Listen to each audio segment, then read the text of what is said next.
Good morning, good evening, and welcome to World of Warships. My name is Robin, and today we are going to sail in the Tier 7 Premium American Light Cruiser, the Atlanta. But first of all, thank you very much for tuning in the video. I really appreciate it, and I hope you will enjoy your time here. Today's battle is quite entertaining, and I cannot wait to show it to you guys, even more since it has been a long time I haven't released a full episode like this one. So, without further ado, let's review the details of the ship we are about to sail in. The Atlanta has an impressive battery of 16 127mm guns with a top range of 13.3 kilometers, 27,500 points of health, 8 torpedoes with a short top range of only 4.5 kilometers and a decent top speed of 32.5 knots. Her anti-air defense system is rated 70. Her detection range is 9.4 kilometers and her armor thickness goes from 6 to 89 millimeters. Nothing really impressive when it comes to broadside armor. For the upgrades I've installed, we have Main Armament Modification 1, Aiming System Modification 1, Damage Control System Modification 1 and Steering Gears Modification 2. For my commander, Priority, Target, Preventive, Maintenance, Adrenaline Rush, Basic and Advanced Firing Training, Inertia Fuse for AT shells, and Concealment Expert. When you take a first glance at this ship, you might be thinking that she packs a hell of a punch. Very good concealment, ability to mount radar and defensive fire, close-range torpedoes, and her place at Tier 7 makes you feel rather comfortable taking her to sea, although her actual gameplay is very different from what some may think. But that's enough of these descriptions. Let's put some footage behind these words and take the Atlanta to battle. And here we are on the map Estuary Domination Mode. We have spawned on the southeast part of the map near Objective D, and I am going to try and get a proper position near some cover and in radar range. As a disclaimer, this is quite an old footage. I recorded this near the end of the Wargaming's anniversary about a month and a half ago, and I was chilling with the GeoEPT clan on TeamSpeak, so you might hear them talking Portuguese in the background. I'm playing with one of these clanmates, Paulo, who is sailing the Tier 7 Belfast, so the both of us should be able to do some work on that flank. About the Atlanta's playstyle now. This ship is basically a gunboat destroyer on steroids with a citadel. It cannot take a hit, but at the same time you need to expose yourself a bit to make good use of the ridiculous amount of guns you're packing up. One characteristic of these guns, that can be as a pros as it can be a con, is that the shell arc is very high and the velocity is very low. You can shoot over surprisingly high islands without exposing your ship or even be detected. So, to sum it up, I like to call the Atlanta a Shoreline Tactician, and I think this battle is a good showcase of that specific playstyle. But let's get back to the action. On our way to Objective D, an enemy Fubuki is spotted. She is dead inside my radar range, so as soon as she reconceals, I pop it up and keep shooting. I know Paulo is right behind me, ready to chain with his own radar, but he's not quite set up yet and I'll need to wait. The Fubuki is under a lot of fire, and we've dealt serious damage to her already. She's burning and unable to repair, and I'm trying to blind fire her last known position. Airplanes are detecting my ship, but I should be in relative cover from the island to be able to keep a firing angle on D without being exposed to the enemy ships pushing towards us. Plus, smoke has been laid down in almost the entirety of the capture zone, so both teams are going to rely on airplane spotting for a while. We have a lot of incoming enemies as well, and this area is about to get busy real fast. And there, Paulo used his radar and the Fubuki is about to be spotted again. Very low health, we should be able to finish her off rapidly and allow our DD to start capturing the objective.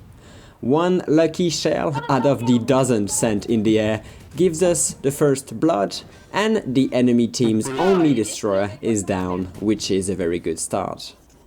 But let's not celebrate too fast, because we are in a rough situation.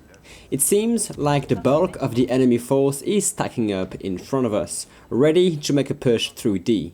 Our flank is very lightly defended, with only a battleship and a destroyer to back us up.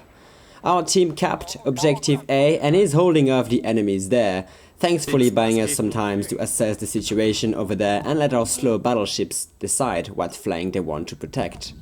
Meanwhile, I got surprised by a sneaky Graf Spee that used her sunk destroyer smoke to progress through.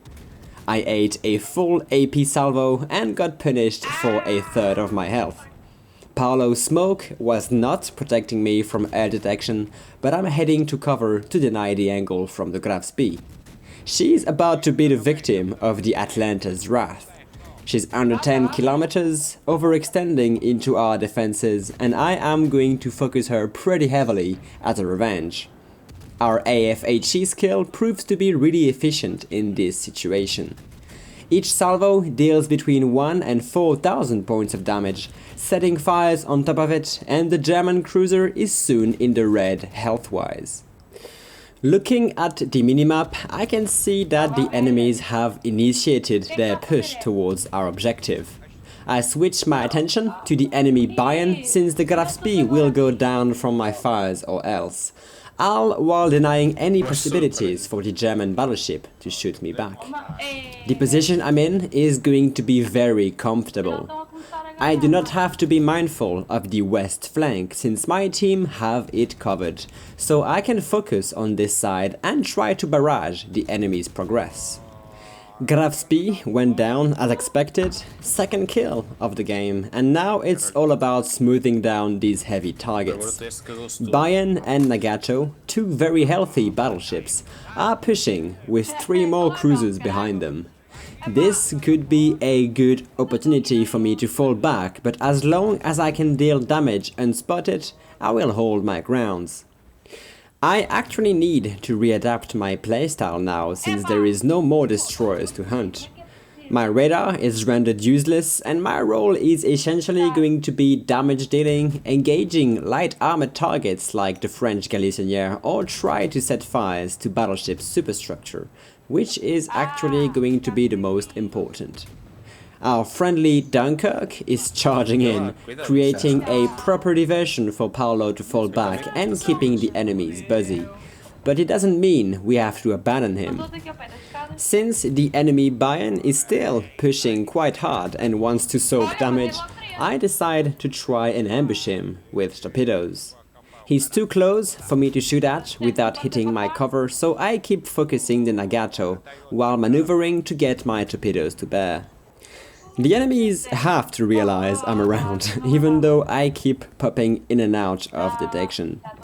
I'll mostly become their priority target once the Dunkirk is taken out, but we do have some nice backup coming in from the west side. Our team has pushed the enemies back and is now even progressing towards Objective B. We have a huge advantage in ship number, and this battle should be quite easy to win. But we are still in the front lines and nothing is really settled for us yet. Nagato repairs my fires, but the HE spam is something legendary with the Atlanta, and even if the fire chance is quite low with AFHE reduction on top, she is burning again a couple of seconds later. I'm reversing slowly to execute my torpedo drop on the Bayern. Quite risky, but Nagato wasn't looking and the German battleship cannot get an angle on my citadel. I'm hitting the engine forward directly after though. I should be relatively safe. I doubt that the Bayern can dodge these point-blank torps, and we do take him out before he manages to rush our position. Third kill of the game, and just by being cautious of our positioning and using cover efficiently, we are already reaching the 100,000 damage. 2 fires raging on the Nagato. She's the only target I can shoot at yet, so I'll keep on focusing her. There is still 2 enemy cruisers around though, but I'm not too worried about them. they cannot really make a move without being exposed from multiple angles. The only chance for them is to escape through my flank, but then they will be caught in the same intense barrage I'm laying down on the Nagato. A couple of salvos on the spotted Königsberg, and the RNG is about to be in our favor. We set a fire on the German cruiser that she cannot repair, it seems, and our very next salvo lights 2 additional fires on the poor Nagato. The Japanese battleship is doomed, in full damage control cooldown, without the health to survive this barbecue. We achieved high caliber, and it seems that we are about to secure the kill on the Königsberg. A couple of seconds later, our salvo lands on the Nagato, and we get a double strike, an arsonist, and a kraken unleashed. When everything aligns, right? That was a complete slaughter. The only remaining ship in my vicinity is the enemy Cleveland, and my greed is going to push me to engage him as well, this time exposing my ship a bit more. Although at this range my DPS is so ridiculous that I'm feeling confident I can bring this mighty cruiser down quite rapidly. And that's the case. 2,000 there, 3,000 here, Confederate, 2 more thousand there. I am not letting the trigger go. Cleveland fires back, but I have protected my ship the entire game, and I don't mind taking some damage now that the game is almost over. We get our 6th kill of the game and a victory some moments later. 6, Robin. That was pretty fun, in my opinion. Over 150,000 points of damage dealt, 5,000 XP earned, and over 1,000,000 credits gained. 534 main battery hits, and I'll let Paulo list the achievements. Johnny, o Robin acabou de ganhar com o Atlanta. Fez Arsonist, Confederate, Double Strike, Kraken, First Blood e High Caliber. Matou 6 gajos. Com o Atlanta. Thank you, Paulo. Well, people, I know this video was short, and it's already the end of it. I do hope you've enjoyed it though, and if you did and you're a kind heart, give it a like. And stay tuned! Like I said, I now have a bit more time to work on episodes like this, so there will be more content to come about World of Warships. Until then, you have a good one, and you take it easy.